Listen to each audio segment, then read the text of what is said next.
Grabe, 2 months ko na 'tong gamit microphone na 'to, hanggang ngayon hindi pa rin siya nalolobat, girl. So, hello and good morning. So, ayan, magpe-prepare sana ako for my content today. And napansin ko lang 'tong nabili ko na wireless microphone from Shisuo, and ang unit niya is the A6, ayan. So, binili ko pala siya last July 31, so chineck ko lang sa aking history ng order, and nagulat ako, 2 months na pala mula nung binili ko 'to, at hanggang ngayon ayan, hindi pa rin siya nalolobat. Never ko 'tong chinarge, I swear in my life.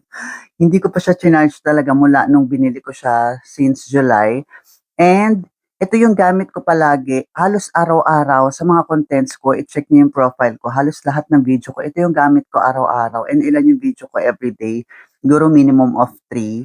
Almost 2 months na pala, nagulat ako bakit hindi pa ako nagcha-charge ni minsan, kaya hindi ko pa siya na-try i-charge talaga ever. So hindi ko alam kung, ito pala. So ayun yung kanyang charging port.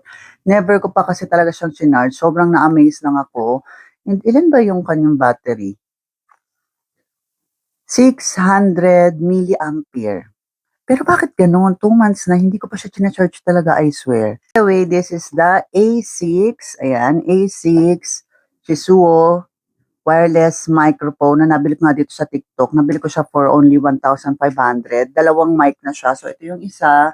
Tapos, meron pa siyang isa dito. Tapos, yung kanyang receiver. So, ito. May kasama rin siyang ganito. By the way, ganito yung voice quality ng aking mga video kasi kapag wala akong gamit na wireless microphone. So, yan. Pa-plug mo lang to sa phone mo. Tingnan nyo, magbabago siya agad.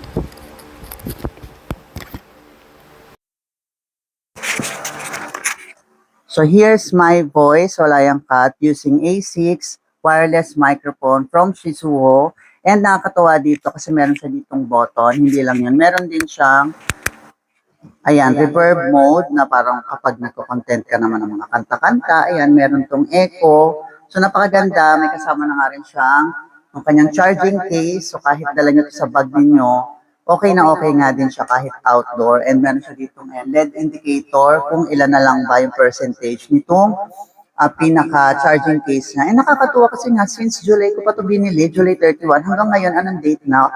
October 13 na, di ba? Hanggang ngayon, hindi ko pa siya charge mula nung binili ko. Nakakatuwa rin dito kasi ang ganda na ng box niya. Pakita ko lang din sa inyo just in case na ma-interesaduhan kayo. And ayan, may kasama na siya mga accessories. Pwede nyo itong ilagay yung far niya. Dalawa to. So ayan, yung pwede nyo siyang ilagay dito. Ayan, tapos meron din siyang kanyang charging na. Pero hanggang ngayon, hindi ko naman siya nagagamit. Tapos ayan, may dalawa din siyang clip. Ayan, lagi ko rin gamit yung isa. So kung ayaw nyo naman na, pwede mo siyang ilagay lang dito.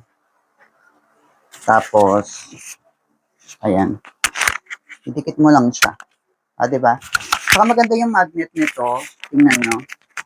Malakas yung kanyang pinaka-magnet. Diba? Kaya talagang hindi yan basta-basta malalaglag. As of now, marami akong mga biniling microphones before, lalo na nung nag-uumpisa pa lang ako. So far, ito yung pinaka-favorite ko at palagi kong gamit everyday.